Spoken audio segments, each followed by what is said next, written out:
Gelora perlawanan di jalur Gaza kembali memanas setelah Brigade Al-Qassam sayap militer Hamas mengumumkan keberhasilan operasi Batu Daud yang disebut-sebut telah menewaskan dan melukai pasukan Israel. Gelora perlawanan di jalur Gaza kembali memanas setelah Brigade Al-Qassam sayap militer Hamas mengumumkan keberhasilan operasi Batu Daud yang disebut-sebut telah menewaskan dan melukai pasukan Israel.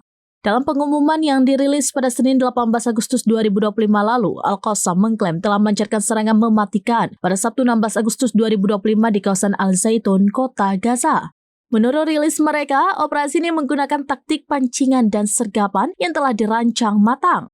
Pasukan Hamas disebut berhasil memancing pasukan Israel beserta kendaraan militernya ke dalam ladang ranjau yang dipasang di dekat Stadion Olahraga Al-Mansourah. Begitu target masuk perangkap, ledakan dahsyat pun terjadi disusul dengan rentetan tembakan yang melumpuhkan. Laporan dari Al-Qassam menyebutkan bahwa serangan ini mengakibatkan kerugian signifikan bagi pihak Israel. Pemantau lapangan dari Hamas mengamati bahwa Israel segera melakukan evakuasi korban tewas dan luka-luka, serta berupaya menarik kendaraan militer yang rusak di tengah tembakan balasan yang gencar di distrik tersebut. Selain operasi di Al-Zaitun, Brigade Al-Qassam juga mendokumentasikan serangan terpisah di wilayah utara Gaza. Dalam klip video yang dirilis terlihat serangan mortir yang menargetkan konsentrasi militer Israel di Jabalia Al-Balad.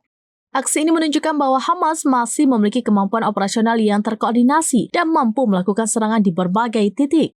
Hingga saat ini belum ada konfirmasi atau bantah resmi dari pasukan pertahanan Israel atau IDF terkait insiden tersebut.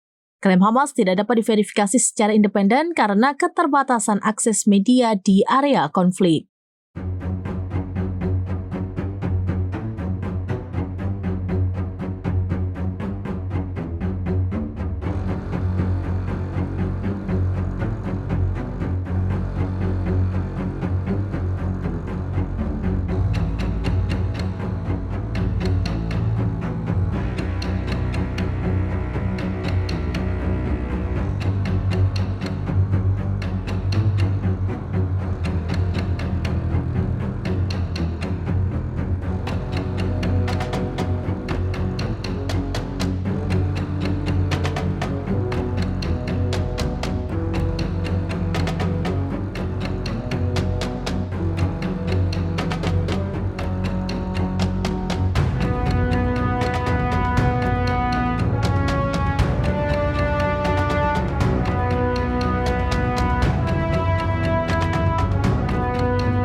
Demikian informasi terkini Syedar Alun, saksikan terus beragam informasi lainnya. Coba like dan share seluruh akun serambinews.com. Download Tribun X sekarang, menghadirkan lokal menjadi Indonesia.